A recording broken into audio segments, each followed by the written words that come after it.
Hello and welcome to our YouTube channel. If you are new to this channel, please subscribe and share our videos to help spread this free series of videos. Today in this lab, we are going to configure the switch initial configurations for the first time.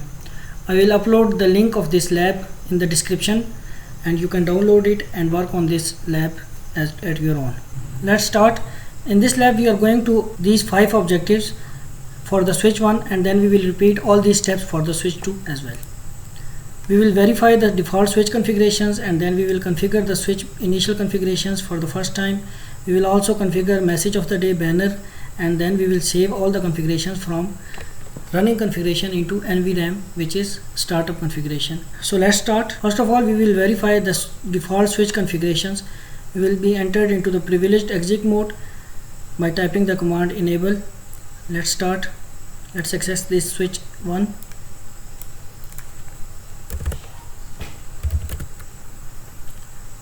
You see we have entered the command enable and we have been entered into the privilege mode. Here we can see the running configurations by typing the command show running config, and you see that here we have no initial configurations. If I press the spacebar button, you can see that there is no initial configurations on the switch. And let's move on to the part 2. We will configure the basic switch configurations. We will change the name of the switch. We will type the command configure terminal and we move into the global configuration mode. Here I will type the command host name S1 and you see that the name of the switch has been changed now into the S1. Okay.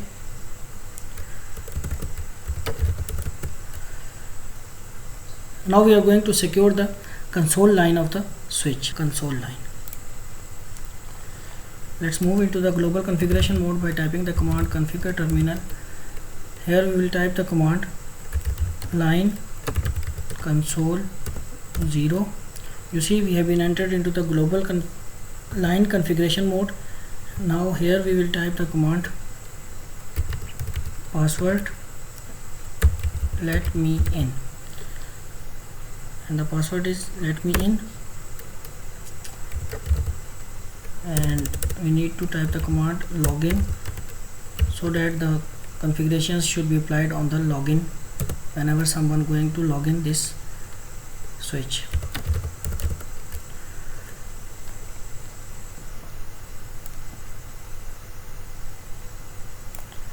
Now we are going to verify that the console access is secured.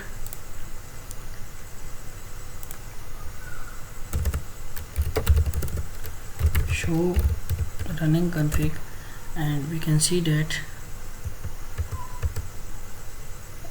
the line configuration password has been set now.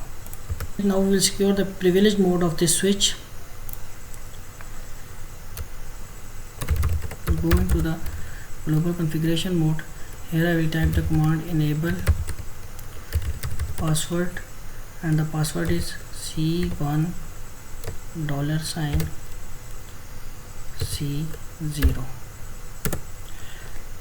It looks like the Cisco as the password, and now our privilege mode has also been secured now. If I go out of all these modes, you see that here it is asking for the password which we have set earlier, which is let me in. And if I type the command enable, we are going to enter into the privilege mode, but it is asking for the password which was C1 $C0. Looks like Cisco. So now we are able to enter into the privilege mode by typing the correct password. And in the step 5 we are going to verify that the privilege mode access is secure. Yes, it is secure. We can check it out again by typing the command show running config, and you see that here is the enable password which is Cisco. Looks like the Cisco, and here it is our line configuration password which is let me in. Okay. So here in the step 6, we are going to encrypt our passwords. So let's go into the global configuration mode. Here I will type the command enable secret. It's a secret. This is the password for the secret. Now it will replace the previous password, which was Cisco, and it will also encrypt it into the, if I go out of this mode and I type the show running config, we can see that the password is now secured with the encryption, and it has also replaced the Cisco password. Now we are going to use it's a secret password instead of Cisco. So if I going to access if I go out of all these modes and try to access the switch again, I have to type the command password which was let me in for the first time, enable, and it is asking for the password, the secret password which we have entered. It's a secret. So you can see that we have been entered into the group privilege mode now, and now we will move into the next step. You see that our completion is now up to reached up to 25%, as we are going to complete our activity. So at the end, once we have finished our activity, its completion percentage would be 100%. Okay, so with each step its percentage is increasing now. So here for the 7th step, we are going to verify that the enable secret password is added to the configuration file. Yes, we have checked. And for the step 8, we are going to encrypt the enable and console passwords. So we are going to encrypt all our passwords at the step 8. So don't go away, subscribe to our channel and share our videos to help others also learn. We have been entered into the global configuration mode. Here we will type the command service password encryption, and by typing this command we have secured all our passwords with the encryption. We can check it out by typing the command show running config. You can see that all our passwords are now secured with the encryption.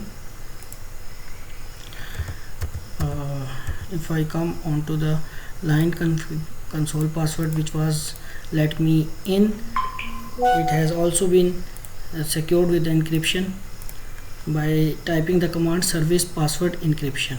Okay, remember this command and it will help you to secure all of your passwords with the encryption. Okay, now we are going to move on to the part 3, which is setting the banner MOTD, message of the day banner, on this switch. Let's see how we will do that. Configure terminal. Here we will type the command banner MOTD. In the double quotes I will type the message, which is, here is the message. This is a secure system authorized access only. This is a secure system authorized access only. Okay, so this is the message for anyone who is going to access this switch. He has to be an authorized person. So you see that our completion reached up to 43%, and at the part 4 we are going to save the running configurations into the NVRAM. So we are going to copy all the running configurations into the startup configurations. Copy running configurations into startup configuration. It is asking for the destination file name. We just press the enter button and all our running configurations are saved into the NVRAM now. So you see that our completion reached up to 50%. So at the last part, which is part 5, we are going to configure the switch 2 as well, and we need to repeat all the above steps for the switch 2 as well. We need to change its name, the device name, to the S2. Then we are going to set the enable console password to the let me in, and then on the switch 2 we are going to configure the enable password of as Cisco. You see it's C1 $C0. so you need to set this password and take care of all the letters which are written here, and then you need to apply the enable secret password as it's a secret. So use this password as the secret, and then we need to configure an appropriate message, which is banner, a message of the day banner for the authorized person, and then we need to encrypt all the plain text passwords into the encryption so that no one should be able to access our switch easily. So at the end we need to ensure all the configurations are correct, and then we need to save all the configurations to the NVRAM to avoid loss of the switch if the switch is powered down. So I will upload this activity file and I will share the link in the description with all of you, so you can download it and complete this activity for the 100% at your own. You only need to repeat all the above steps which I have done right now before you, and you have to apply all the steps for the switch 2 as well, and your activity will be completed to the 100%. Okay, I hope you have learned very useful techniques and tricks to configure the switch for the first time. If this video helps you, please subscribe this channel, share this video to your friends so that everyone should be able to learn. Thank you to stay with us.